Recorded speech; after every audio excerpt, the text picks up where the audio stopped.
Assalamualaikum warahmatullahi wabarakatuh. Perkenalkan, nama saya Siti Rokaya dengan NPM 112110007, kelas C18 Manajemen. Tugas ujian tengah semester pendidikan agama yang didoseni oleh Bapak Maman Suryaman, SEME, Universitas Teknologi Digital. Di sini saya akan menjelaskan mengenai Ma'rifatul Quran, yaitu hidup dalam naungan Al-Quran. Yang pertama ada Ta'roful Quran, definisi Al-Quran. Menurut bahasa, Quran berarti bacaan. Pengertian ini dikemukakan di dalam Al-Quran itu sendiri. A'udzubillahi minasyaitonirrajim. Bismillahirrahmanirrahim. Inna alaina jam'ahu wa Qur'an fa idza qara'nahu fattabi'u Qur'an, yang artinya sesungguhnya mengumpulkan Al-Qur'an di dalam dadamu dan menetapkan bacaannya pada lidahmu itu adalah tanggungan kami. Karena itu, jika kami telah membacakannya, hendaklah kamu ikut bacaannya. Surat Al-Qiyamah ayat 17-18. Adapun menurut istilah, Al-Quran berarti kalam Allah yang merupakan mukjizat yang diturunkan kepada qalbun Nabi Muhammad SAW yang disampaikan secara mutawatir dan membacanya adalah ibadah. Yang pertama, kalamullah. Al-Quran adalah kalamullah atau firman Allah Ta'ala. Ia bukanlah kata-kata manusia, bukan pula kata-kata jin, syaitan, dan malaikat. Ia sama sekali bukan berasal dari pikiran makhluk, bukan syair, bukan sihir, bukan pula produk kompensasi atau hasil pemikiran filsafat manusia.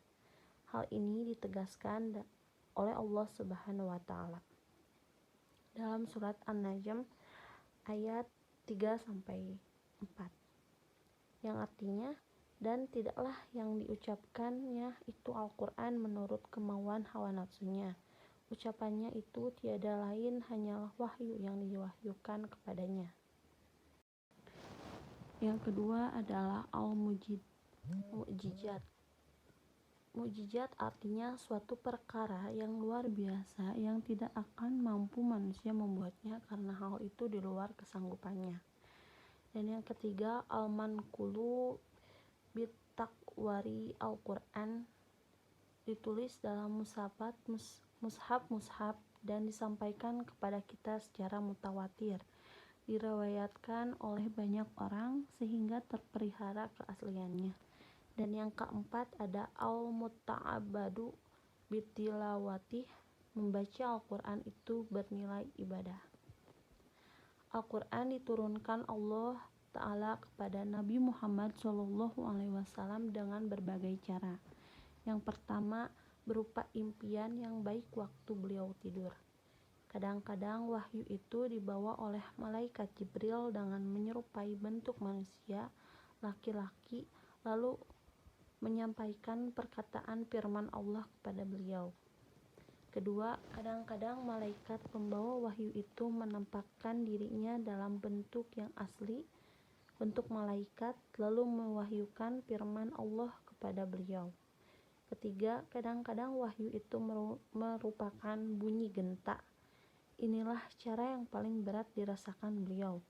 Keempat, kadang-kadang wahyu itu datang tidak dengan perantara malaikat, melainkan diterima langsung dari hidarat Allah sendiri. Dan yang kelima, sekali wahyu itu beliau diterima di atas langit yang ketujuh, langsung dari hadirat Allah sendiri. Dan yang kedua ada Asmaul Quran, nama-nama Al-Quran. Nama-nama Al-Quran, Allah Subhanahu wa Ta'ala menyebutkan Al-Quran dengan berbagai nama dan sifat. Di antaranya adalah yang kesatu ada Al-Kitab, kitab atau buku. Nama dan sifat ini tercantum dalam firman Allah Subhanahu wa Ta'ala. Allah berfirman dalam surat Al-Baqarah ayat 2.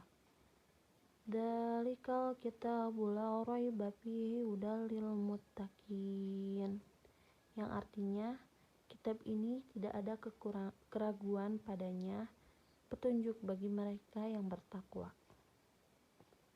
Surat Al-Baqarah ayat 2. Al-Quran disebut Al-Kitab sebagai isyarat bahwa Al-Quran harus ditulis. Karena itu Nabi Muhammad SAW memerintahkan para sahabat menulis ayat-ayat Al-Quran. Pertama ada Al-Huda, petunjuk. Al-Quran disebut Al-Huda atau Hudan, petunjuk, karena ia mengarahkan manusia kepada jalan yang lurus, yang menyelamatkan mereka dari keyakinan yang sesat. Dua ada Al-Furqan, pembeda, karena Al-Furqan itu adalah pembeda yang hak dan yang batil. Keempat Ar-Rahman, karunia bagi orang-orang yang meyakini dan melaksanakan petunjuknya. Kelima An-Nur, cahaya, merupakan cahaya yang terang benderang yang memberi petunjuk kepada manusia.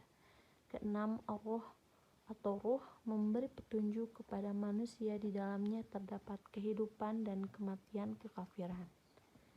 Dalam tafsir Menjalalain disebutkan kata Ruhan, dia adalah Al-Quran yang dengannya hidup kalbu-kalbu manusia. Dan yang terakhir ada Asyifa atau obat, karena di dalam Al-Quran terdapat obat bagi segala penyakit, keraguan, kemusyrikan, kemunafikan, syahwat, dan syubhat. Makanatul Quran, dari sebagian nama-nama Al-Quran tersebut tergambarlah kepada kita Makanatul Quran atau kedudukan Al-Quran sebagai pedoman hidup manusia yang begitu lengkap. Salah satunya yaitu Al-Quran adalah kitabul jihad atau kitab jihad. Al-Quran berbicara tentang jihad. Dia banyak ayat di dalam arti khusus, yakni qital, dalam arti umum, yakni segala bentuk upaya dalam rangka meninggikan kalimat Allah Subhanahu wa Ta'ala.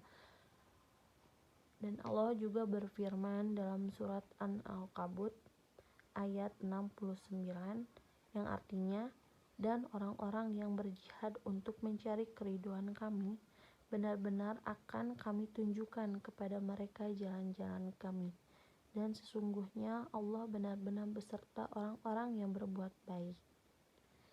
Menurut Abu Sulaiman Ad-Darimi, jihad dalam ayat ini bukan berarti memerangi orang-orang kafir saja, melainkan juga berarti mempertahankan agama, memberantas kezaliman, dan yang terutama ialah menganjurkan perbuatan yang ma'ruf dan melarang dari perbuatan yang mungkar, memerangi hawa nafsu dalam rangka menaati Allah Ta'ala. Ketiga ada muttahal imani bil Quran, konsekuensi iman terhadap Al-Quran. Salah satu tuntunan keimanan bagi seorang muslim adalah al-imanu bil Quran, iman kepada Al-Quran. Keimanan tersebut mengandung beberapa konsekuensi, salah satunya tarbiyatun nafsi bihi, membina diri dengannya. Setiap kita hendaknya bersungguh-sungguh dalam membina diri dengan Al-Quran. Dengan begitu, semoga kita menjadi Rabbaniyin, pengikut ajaran Allah Rabbun Alamin, yang sempurna itu ilmu dan ketakwaannya. Allah berfirman dalam surat Al-Imran ayat 79, yang artinya, hendaklah kamu menjadi orang-orang Rabbani, karena kamu selalu mengajarkan Alkitab dan disebabkan kamu tetap mempelajarinya. Cukup sekian dari presentasi saya, semoga dapat bermanfaat, diambil yang baiknya dan dibuang yang buruknya, karena saya sedang belajar. Terima kasih. Assalamualaikum warahmatullahi wabarakatuh.